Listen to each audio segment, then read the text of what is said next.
अस्सलाम वालेकुम नाजरीन। आज 14 जुलाई 2025 है और दिन है सोमवार का।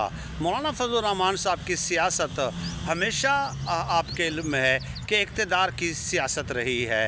वो कम सीटों के साथ अपनी जगह बनाने में कामयाब हो जाते हैं, अपनी अहमियत का एहसास दिलाने में कामयाब हो जाते हैं। ये बात सियासी इख्तिलाफ के बावजूद भी मानने पड़ेगी, लेकिन उसके लिए मौलाना फजल रहमान साहब ने हमेशा उसूलों की कुर्बानी दी है।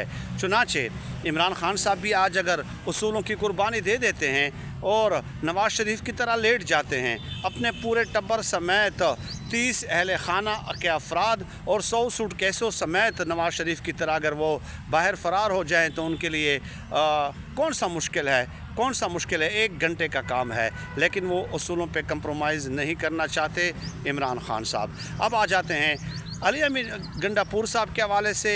मौलाना फजल रहमान साहब ने कहा है कि अगर तहरीक इंसाफ के अंदर से उन्हें तब्दील किया जाता है तो JUIF उसको सपोर्ट करेगी, यानी और फिर कहा कि हम सेटअप तब्दील नहीं करना चाहते।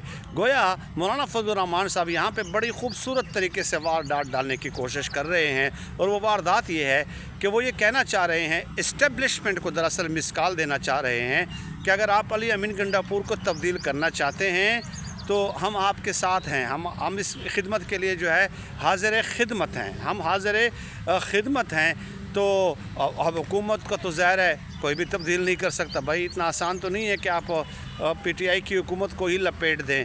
तो मौलाना फजल रहमान साहब असल में 2 सेनेट की सीटों के लिए ये सब कुछ कर रहे हैं, ये उसूलों पे सौदाबाजी कर रहे हैं। तो मौलाना फजल रहमान साहब एक बार फिर पकड़े गए हैं, यूँ समझ लें, क्योंकि ये मौलाना फजल रहमान साहब हैं जब 2003 में मुशर्रफ को बावरदी सदर मुंतखब करना था तो पीपल्स पार्टी की क़यादत और नवाज़ शरीफ ख़ानदान पूरा बैरून मुल्क था, तो मौलाना फजल रहमान साहब से वो राब्ते में रहते थे। मौलाना फजल रहमान साहब उनसे कहते रहे कि जनाब मैं इधर हूँ ना, आपको किस चीज़ की टेंशन है। कोई मुशर्रफ का बाप भी बावरदी सदर 1 साल के लिए मुंतखब नहीं हो सकता।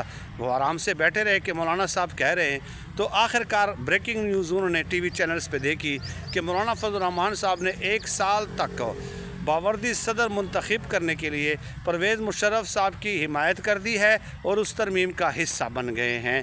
ये है सियासत। तो अगर उसूलों की सौदाबाजी ही करनी है तो मेरे ख़्याल में ये सियासत को बदनाम करने के मुतरादिफ है। यही वजह है कि इमरान खान साहब से कई बार जेल में ये कहा गया कि मौलाना साहब के साथ इत्तेहाद कर लेते हैं, लेकिन इमरान खान साहब ने कहा कि मौलाना फजल रहमान साहब का कोई एतबार नहीं है और बाकी 2 जमातों का भी वैसे कोई एतबार नहीं है, नून लीग पीपल्स पार्टी का।